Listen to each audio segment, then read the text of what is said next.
Pemirsa, Satreskrim Polresta Manado mengamankan para pelaku pembunuhan di dua tempat saat malam Paskah di kota Manado. Satreskrim Polresta Manado mengamankan para pelaku pembunuhan yang terjadi saat malam Paskah di kota Manado. Seperti diketahui, saat malam Paskah terjadi dua kasus pembunuhan yang mengakibatkan dua korban meninggal dunia. Kasus pembunuhan pertama terjadi di Kecamatan Wanea, sementara kasus pembunuhan lainnya terjadi di Kecamatan Malalayang.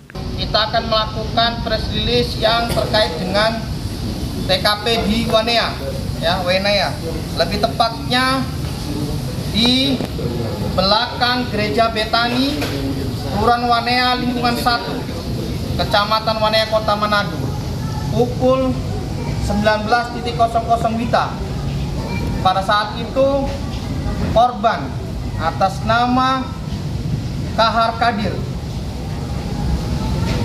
38 tahun, warga Wanea, yang bersangkutan berprofesi sebagai supir taksi. Ada selisih paham dengan tersangka pertama atas nama Vicky, yang berbadan gemuk. Kemudian Vicky menggedor kontrakan dari Kahar, mendobrak pintunya dan langsung melakukan penikaman terhadap Kahar sebanyak 2 kali.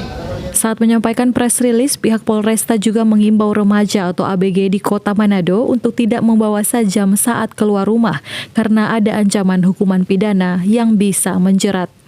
Hizkia Warankiran melaporkan untuk Kawan Nuwa TV.